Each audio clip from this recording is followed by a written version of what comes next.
Okay. And what I have seen that your problem was refractory hypoxemia, Yes, sir. right?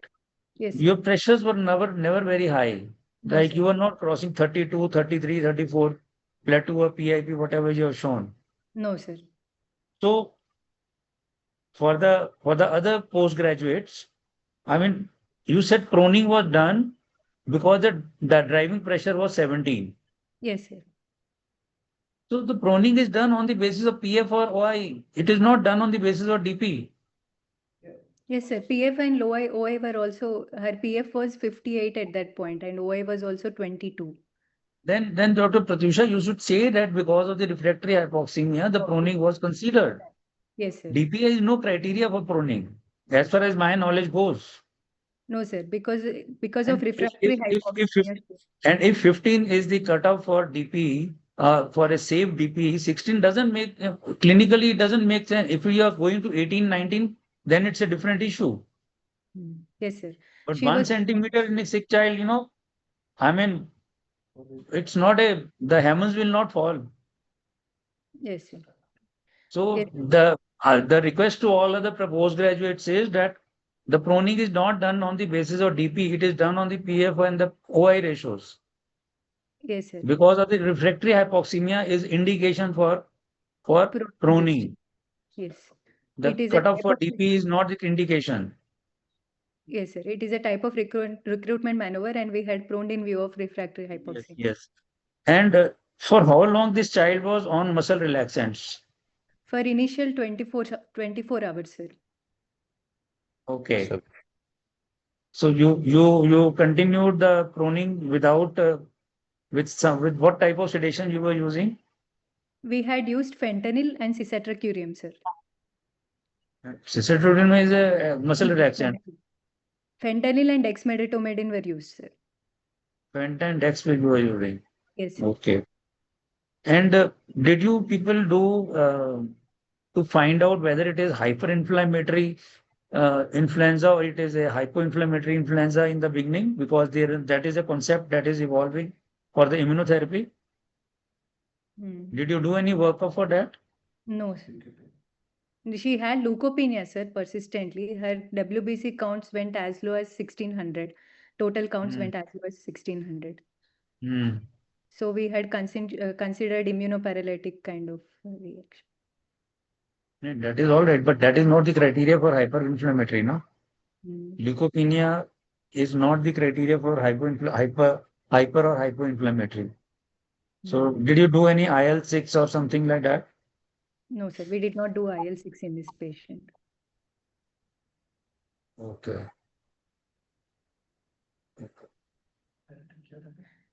Right. And such a sick child, uh, Sir. we know steroids are not good in influenza infection. I mean, I think this case must be few months back when the influenza epidemic was quite prevalent in all the states in India. Yes, So sir. at that time, you did not give IVIG at the initial time. Yes, You sir. gave very late. Initially, we had given 0.5 grams per kg, sir, one dose. And we had given the whole 2 grams per kg once we have seen the MRI report. But there is no logic of 0.5 gram. If you want to use IVIG as immunomodulator, then there is no logic. Mhm. No, sir. Either you give 1 to 2 gram. It is never 0.5 gram. Sir, as I said, this before starting the transport itself, there was a talk about ECMO, but family refused. There were a lot of affordability issues, and it's a big girl, so we had to titrate all this cost, benefit, and other things. So we gave GCSF, and WBC count started improving, and she started improving from day 2, day 3. So we gave 0.5 gram because for this big girl, even that was a big dose for this family. So we stopped. But when the polyradicular neuropathy was diagnosed, then we had to counsel them for IVIGG later on, and then they agreed because child was much better, so they also were mentally ready to give IVIGG later on. Yes, Namit, your turn. right. Again, thank you, Dr. Pratyusha, and very well managed case. So because the topic is related to the pediatric ARDS, I'll sort of discuss mainly the ARDS and we'll leave the infection part out for today. So just one point right in the beginning, you mentioned that the gas on presentation there showed an OI of, I think 25, 26, something like that, and PF, and the child was classified as severe ARDS, right? Yes. Yes, sir. So what is wrong there? So So child presented to the hospital, the referring hospital, and yes. on presentation, they did a gas and the gas showed this PF ratio. No, sir. This was when we arrived at the hospital, referring hospital, after 4 hours of transport. Right. So why is that important? We classify ARDS after initial 4 hours of Why? ventilation, sir. Why? Why is that? Why do we wait for 5 hours or 4 hours before classifying as ARDS or any type of ARDS? Sometimes they may, the indices may change, sir, in the initial 4 hours. So yes, it can change. So in what conditions it's very likely to change? With your ventilatory strategies, with better ventilation, sometimes things might improve. So Yes, sir. that's why you don't classify right at presentation. You wait for the. So what would be those conditions where things will dramatically improve suddenly? You see that very often. I'm sure you see that. Mm.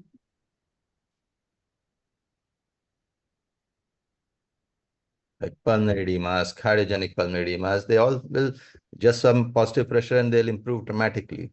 Even Yes. ARDS, the Fluid severe would overdose, be much pulmonary. different. Something that you thought was severe ARDS might be classified into mild or moderate ARDS after your management. So you wouldn't want to wait. Uh, Yes. I wanted your comments on PEEP titration while on inhaled nitric oxide. Or maybe before that, can you tell us how does inhaled nitric oxide help in refractory hypoxemia? So I'm just putting out questions more for everyone to understand the logic behind using it. So why would you use inhaled nitric oxide in refractory hypoxemia? And then you can tell us something about doing PEEP titration while being on inhaled nitric oxide. So inhaled nitric oxide is a pulmonary vasodilator, sir. So it increases decreases the VQ mismatch, increases perfusion in well ventilated alveoli. Right. So the effect, you're saying that it improves oxygenation by the vasodilatory effect. Yes, sir. So vasodilation increases, and that is why your oxygenation improves. VQ mismatch decreases, sir. There is better perfusion Let, in let us be ventilation. very more specific about VQ mismatch. What do you mean by VQ mismatch? VQ mismatch can be of many types. So Yes, sir. which type of VQ mismatch are we talking of here?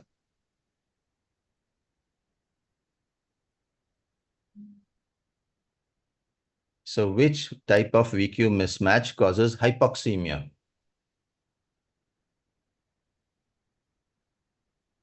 Like you have VQ mismatch, right?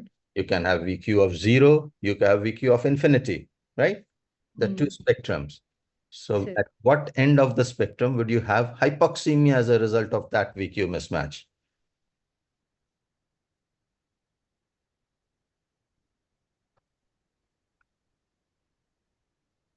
Just now you said that the alveoli which are ventilated will get better Perfusion. blood. Mm. So what is that? Is it shunting or it is dead space? Shunting, sir. Right. So hypoxemia is basically because of shunting, Yes, sir. right? So if there's shunting causing hypoxemia, how does inhaled nitric oxide help? You know it, you have said it. Sir.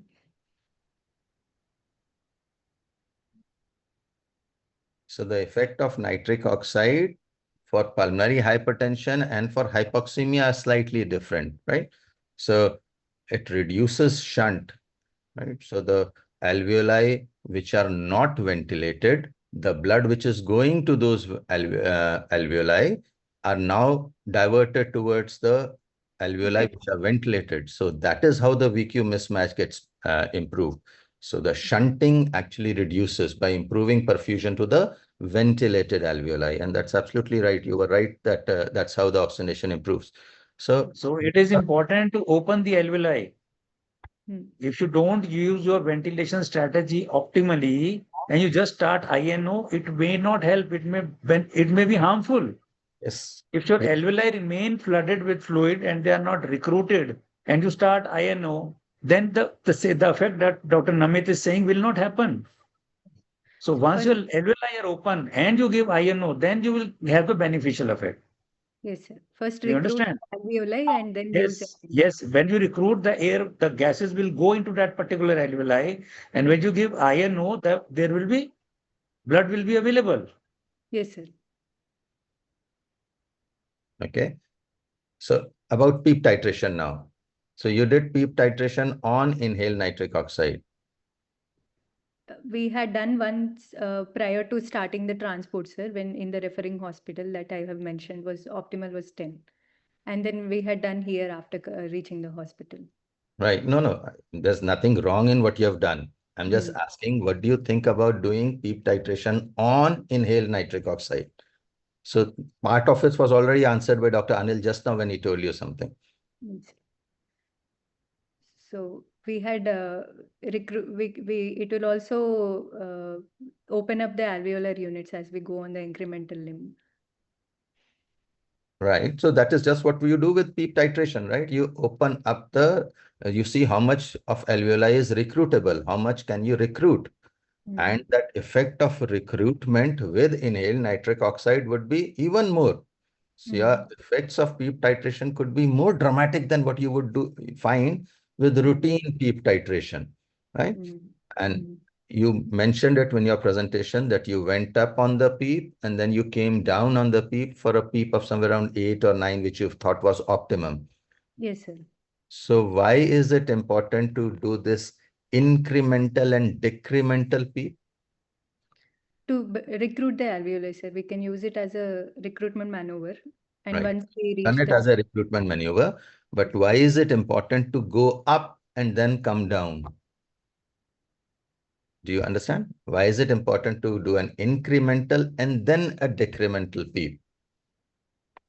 It's important because whenever we do PEEP titration, we try to go up, reach a point, and then come down, and you find benefits in that.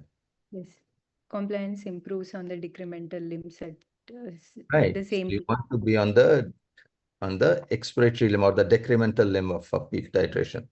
Right. Yes, sir. Um, Mm. I I like that you continue to prone for a very long time because that is something that we do as well, prone for very prolonged time. And I think in children we think keeping supine and intermittent proning is better. Uh, I think intermittent supine is probably even more better than intermittent proning.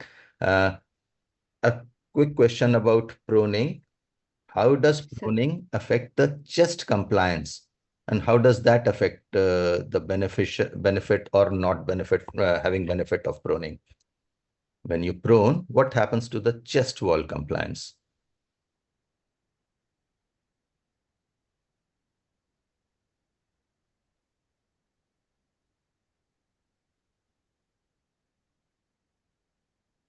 So when you're pruning, the chest is now the ventral portion of the chest, which was open to the air, now is lying on the bed. So what do you think? Compliance is going to get better or worse of the it's chest going wall? to get, it's going to get worse. Okay, so is that a good thing or a bad thing?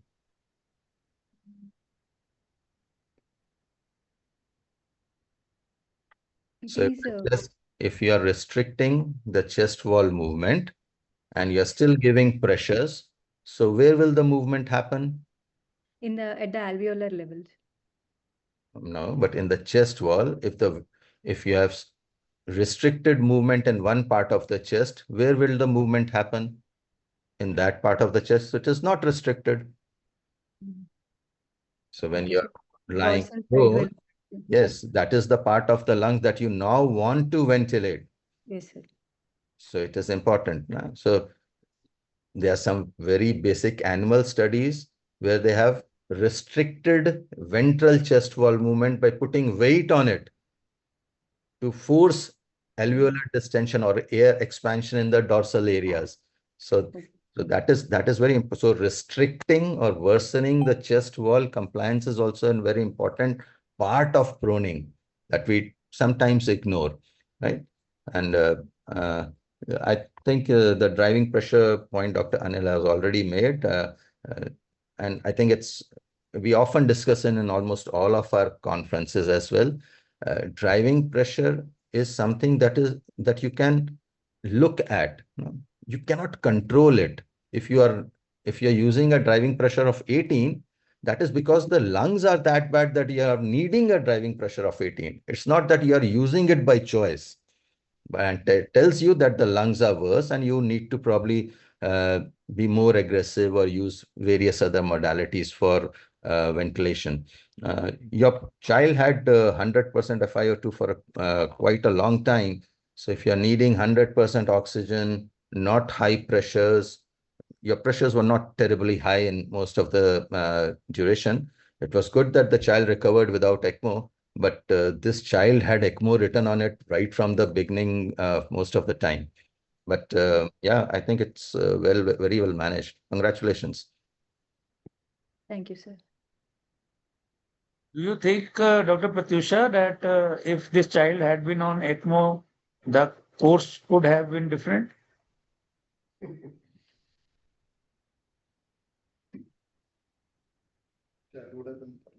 Yes, it would have needed Nobody long knows. to stay definitely. Nobody knows. Nobody knows. Actually, what you did, uh, this situation, this type of management is done usually when the parents refuse ECMO.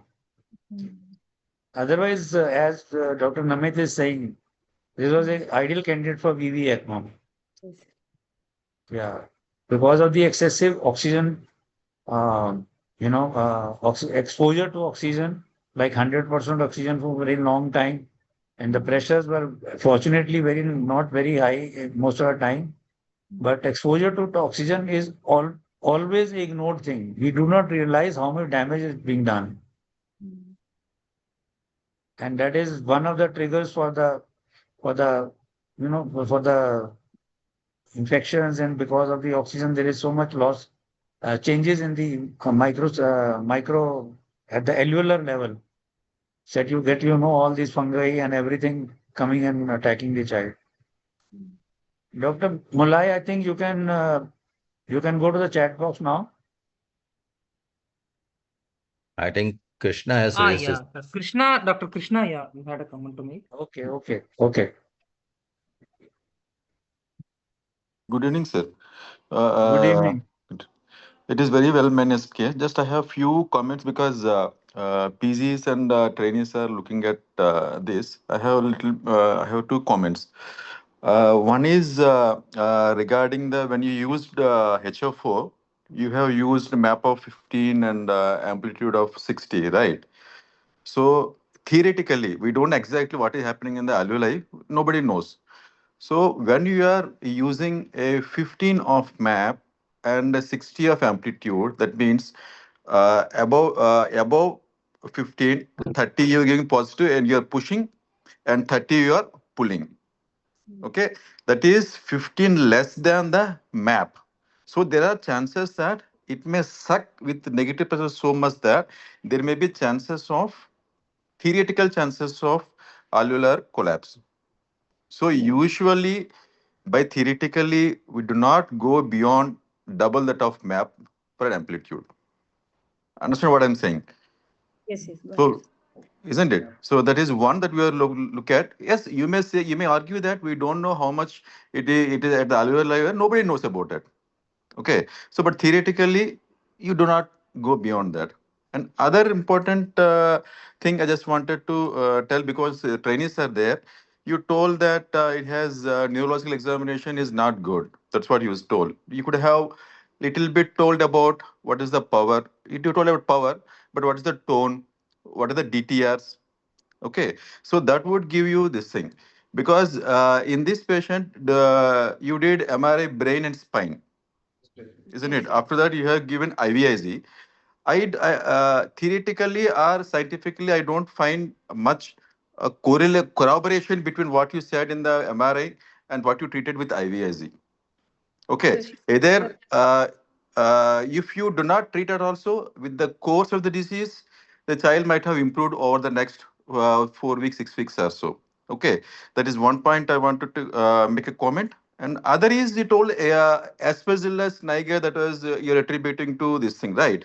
But usually, as far as I understand, no fungal infections, true fungal infections will get treated in 3 days so that PF ratios will increase from 80 to 300, so isn't that it? That means it indirectly says that it yes, is not the aspergillus was the problem. It is the fluid overload that you would taken that you took care of by doing sled.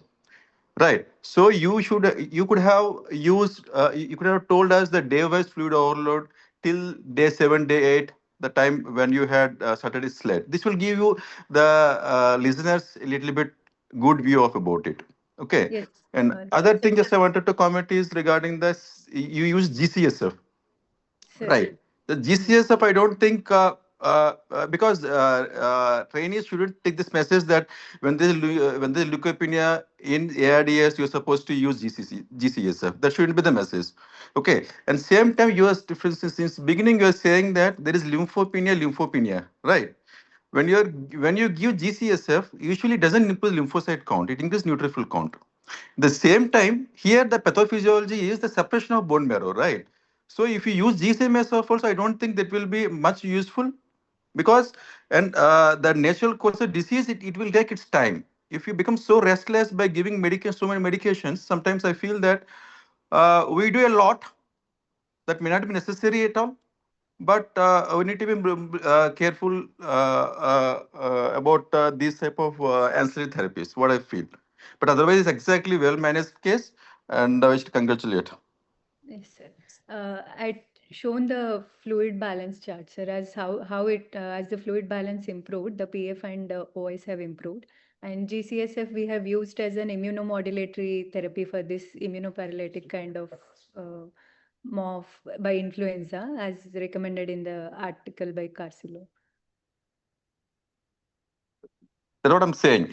So the you cannot extrapolate the same what their disease profile to our profile, and you say that and GCCF is not in by practical sense it is not immunomodulatory therapy by practically, theoretically also, sorry. So it is trying to increase the your colonic formation. Already when there is bone marrow is not there, is not producing at all. If you give GCSF also, do you think that it will help? So let me Isn't it? explain. And lymphopenia, GCSF will not increase lymphocyte count. It No, increases no. neutrophil count, isn't it? Yeah, yeah, yeah, yeah. So Let that me is the explain. reason you are supposed to be. You could have shown more evidence for that because Can you trainees are there, no. So they will take otherwise wrong message from that for it. no, can you hear me? Hello, can you hear me? Yeah, Dr. Farhan, sir. Yeah, you're audible, please. Yeah, what I'm trying, what she actually showed, the fluid balance chart she showed, and she showed how SLED helped in getting the fluid out.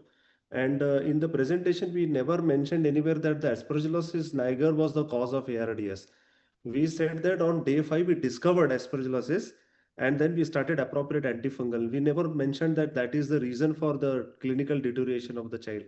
So this child basically presented as an influenza pneumonia, and aspergillosis was discovered later, and child did not come with that, and that may be part of the immunosuppressive pathophysiology of influenza which may have led to aspergillosis, and we treated it with antifungal, but the child did not improve because of antifungal, and we have not mentioned that as soon as we antifungal started child improved.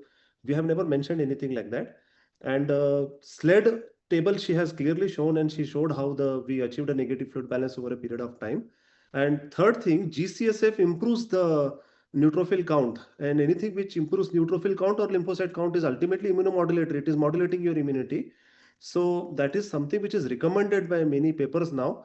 And she cited one paper in this presentation also with Joseph Carcillo's paper, where they have mentioned that influenza can cause an immunosuppressive type of cytokine storm Unlike adenovirus and RSV viruses, where you get immuno hyperinflammatory type of ARDS, influenza is unique. And for influenza, you need to be a little careful when there is leukopenia.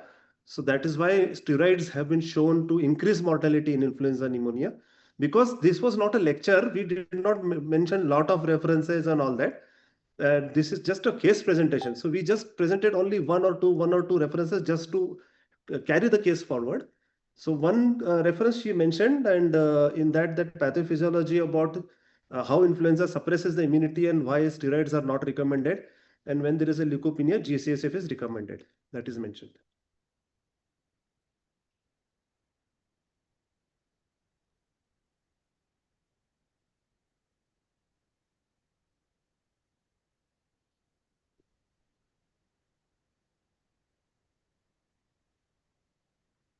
Is there any Yeah. anything in the chat box? Yeah, sir. Couple of things. I think there were a couple of questions on PEEP titration. Probably, I think it was during transport, and I don't think nothing much could be done. It is during transport, it's more of a safe shifting of the patient to the facility. So we won't be thinking about uh, uh, titrating at a referring hospital over there.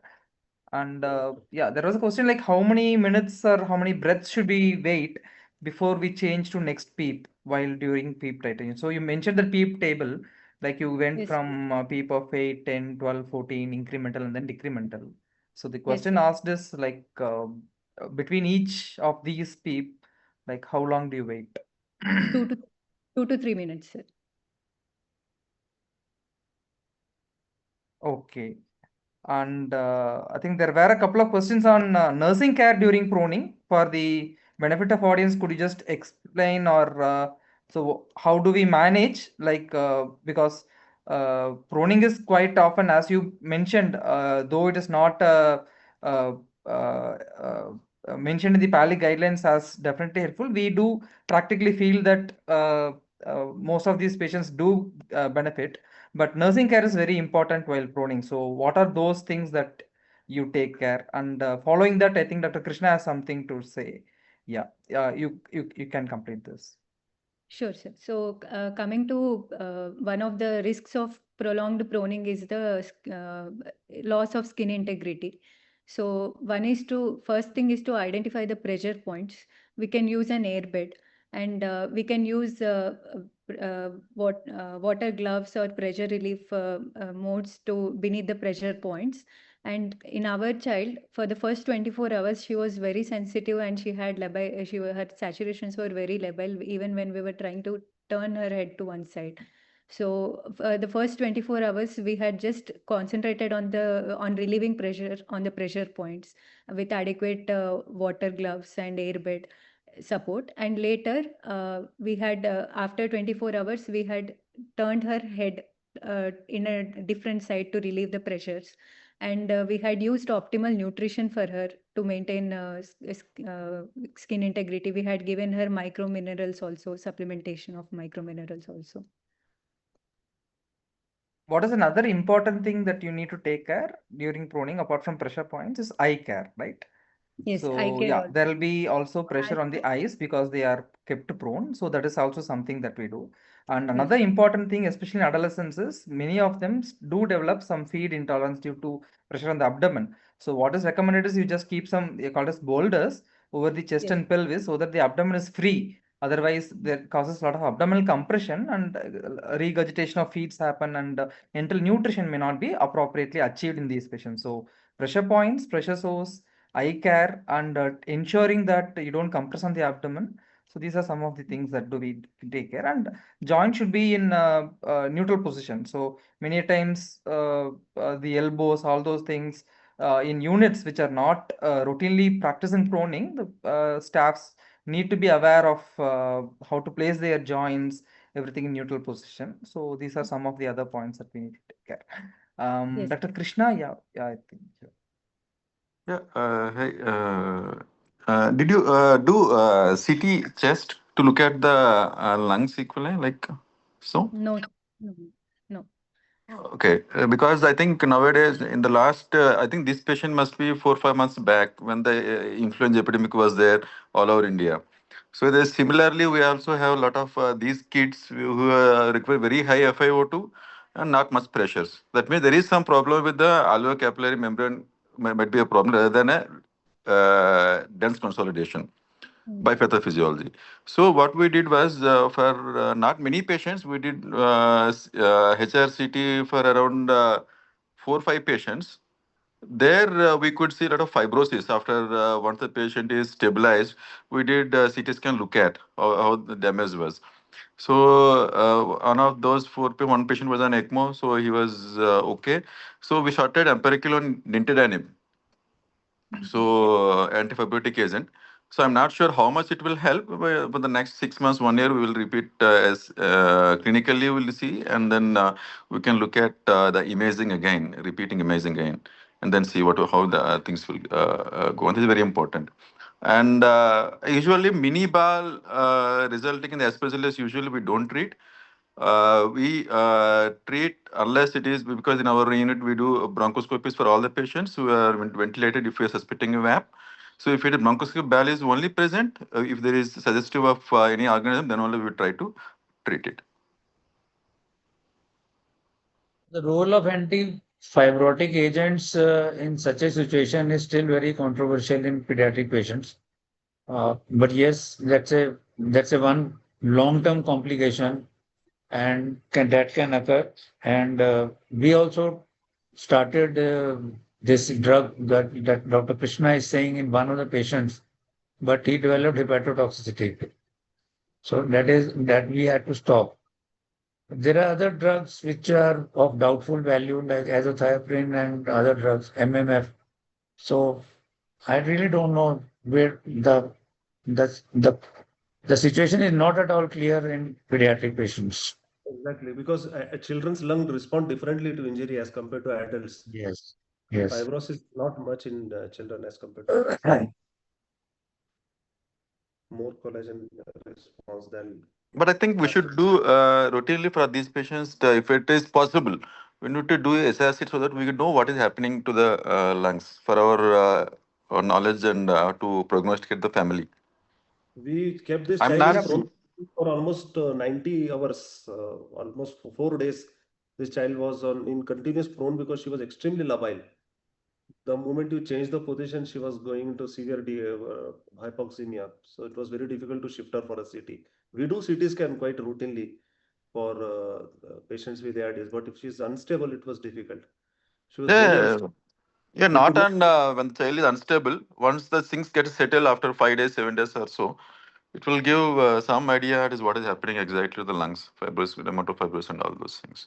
Yeah, I mean, one thing is probably if the oxygenation improves and we are able to wean her off, then yeah, interstitial pathology definitely yes, because such a lung where oxygenation is impaired significantly and airway pressures are not so high, we think more of a interstitial pathology.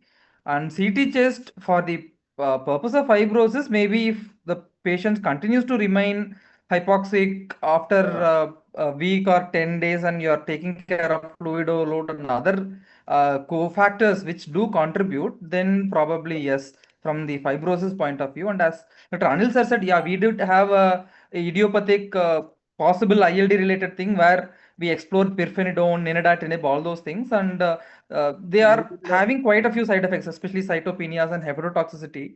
So in selected patients who have post-inflammatory this fibrotic process going on, maybe these therapies, I think quite in COVID times, the adult Yeah. had quite often used these therapies more frequently, I suppose. We too used Um, the internet app and these things we used during COVID, and even now we consider, particularly if they are on ECMO requiring oxygen, significant oxygen beyond day 12, day 14. This child started improving from day 4, day 5. So, that's so Yeah. probably we So, may not be Farhan, anticipating a lot of fibrosis when child is improving. So Farhan, this sir, influenza season, as you were saying that many patients, they were improving only on FiO2. They had uh, no effect of PEEP. They had yes, no effect of anything. So they had plateau pressure of 22, 21, That's what, but the sir. hypoxia was not responding at all. Yes, sir. So we also used INO in these patients, thinking of COVID time when we had L type, H type, you know, Yes, sir. where you had the compliance remains good, recruitment doesn't work, PEEP titration doesn't work, but INO worked in quite a good number of patients. True, sir. It I worked in very good number of patients. We have about a series of 6 patients where yes, sir. echo was normal, and they were managed with INO. Exactly, sir. And she shared references also where Yes, the yes. studies have shown that echo can be normal in presence of a pulmonary hypertension. We asked our pediatric cardiologist, should we start with INO? No, no, no, no. There is no evidence. There is no evidence. I said, we Uh-huh. have to start. So Yes, we sir. stopped asking the cardiologist. Yes, sir. We were not asking them. We are doing echo ourselves. Even if everything is all right and the patient is behaving like this, I mean, this time they behave very differently what influenza we have seen few years back. Yes, sir. So This time it was a different thing. what we do It was in our different. It was influenza B this time. La yeah, 2 years back we had influenza A. yes, sir. So that influenza A was typically like poor compliance, recruitable lung, non-recruitable lung. This time the lung was not recruitable. This was influenza B. So this is the difference. I understood this time. So what we do, sir, is we start nitric and after 2 hours we do a blood gas. If there is no improvement in PO2, then we stop nitric oxide, sir, because they are not responders. Yeah. If they respond, then we continue using, sir. Yes, Sir, yes. what about immunomodulation, sir? What about do you use? In ICU patients who had multi-organ problem on bad settings, we started IVIG from the And beginning. methylprednisolone? Maybe 1 or 2 doses as you had given, then we did not. That's also. There's a question on APRV mode. We don't use APR. We tried long back, Yeah. maybe 2008-9.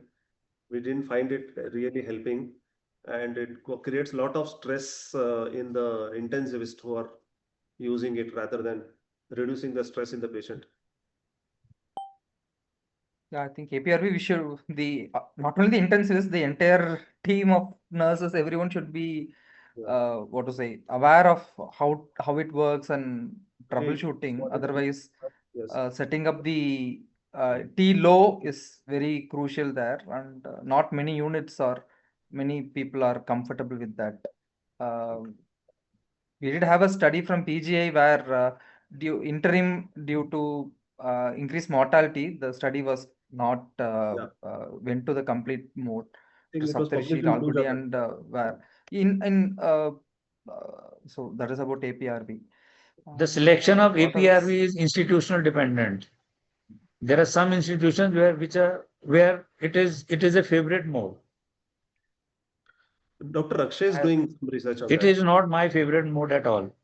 Yes, sir. I have tried few times, but I never succeeded. Maybe my selection of patient was not right, or I didn't know how to put it. But Mhm. it has never worked for me. True, sir. But Dr. Okay, Akshay is sir. using. Yeah. Yeah, Raksha uses. Yeah, I'm saying that it's an institutional preference. If this case was there at Raksha, he would have given Anakinra also.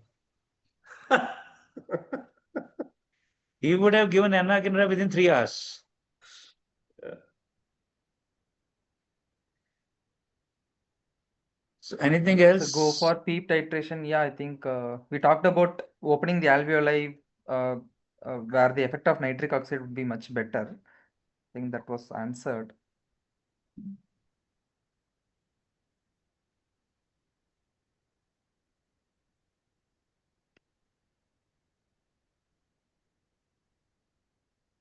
The best thing in your Yeah. case, Dr. Farhan, is that the decisions were taken very quickly. What Thank I you. have noticed that people start conventional ventilator, they wait for few hours, then they take decision for proning, then another few hours, and then another few hours to start HFO. So they waste almost 48 hours, which is Yes. so crucial. So the lesson from this your case is that decide quickly. If something is not working, don't keep on playing with it. That is very important. I mean, the first few Yeah, hours sir. of the ARDS patients are so crucial. If titration not working, think of next strategy, think of next strategy, think of next strategy. One should not be just sitting on it. Okay, let's wait for a few hours. It may work, it may not work. It doesn't work. It is more harmful to the patient.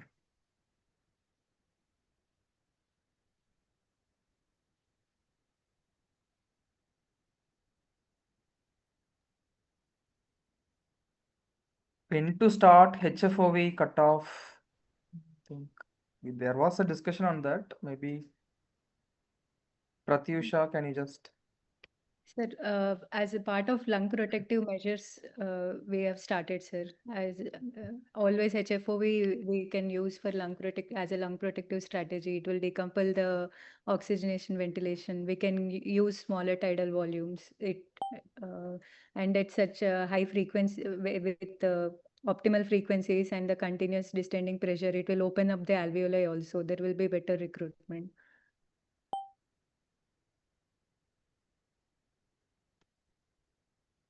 And there is a question on counseling. Like, so how do we counsel such patients before transport when they are sick and prospect of ECMO is lingering around? So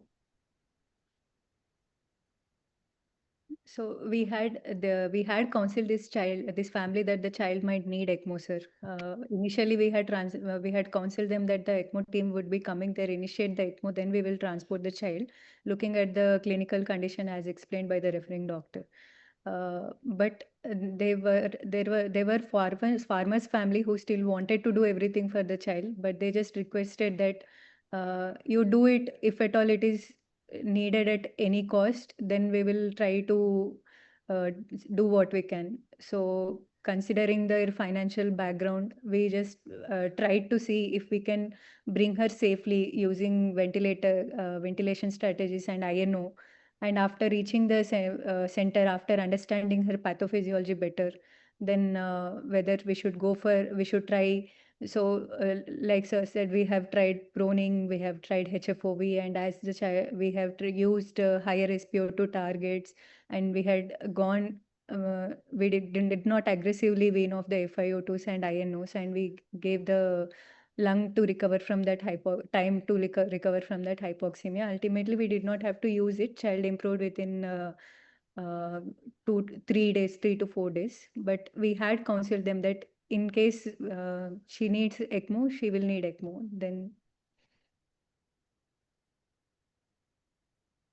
and obviously transporting such child, we will always counsel about the risk of mortality. And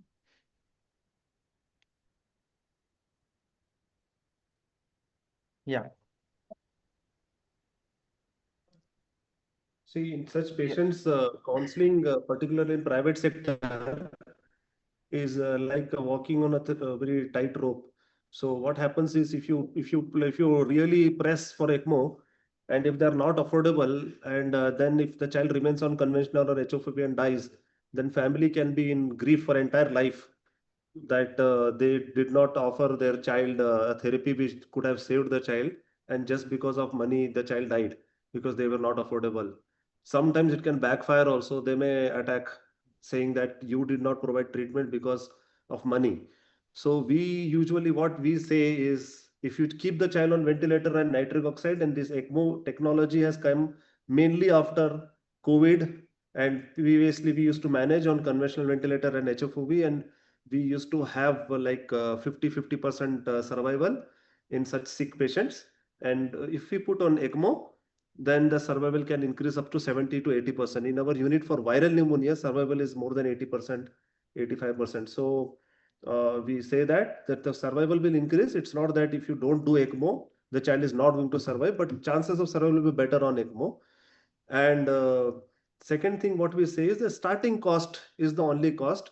After that, daily running cost is going to be the same as the child will be on HFOV and nitric oxides. These two things are very important to make them decide. So even if they don't decide on ECMO, they know that not doing ECMO is also not denying the treatment to the child completely. That was also an acceptable way of treatment for many years, for till a few years ago. not to make them feel guilty of for Yeah, not yeah, choosing. that point is quite, yeah. Sometimes they remain in lifelong grief because they probably take the brunt on them that Yeah, they could not. So that is same thing for quite ICP understandable. monitoring Yeah. also. Yeah.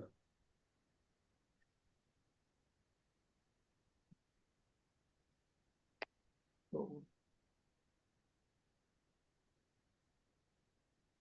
there are any more comments? I think.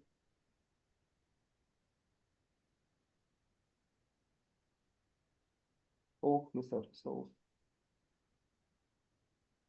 probably shall we close the session then? I think it was a well presented and well managed. The important points, I think sticking to the basics like how PEEP is titrated and on driving pressure, those things have been brought out well.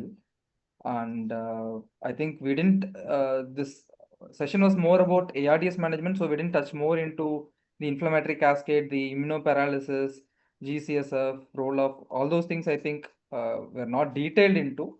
The main focus was on ventilatory strategies in ARDS. So I think there are a couple of questions on that, and maybe you could reserve it for another session where the immunology part of infection would be detailed with. So if no more comments, then we can probably close the session. Thank you, Dr. Pratyusha and Dr. Farhan sir, Anil sir, Krishna Mohan, Dr. Namit for their insightful comments. And we had 100 plus participants, 120 really, and I think they would have gone home with some good learning points as well. So thank the chapter as well for this wonderful opportunity. So meet you all. Probably the next week we have another interesting session coming up. So thank you all. Thank you, Thank you sir. so Bye much. Thank bye. you for Yeah. meeting. Thanks, Thank sir. you, sir. Thanks, sir.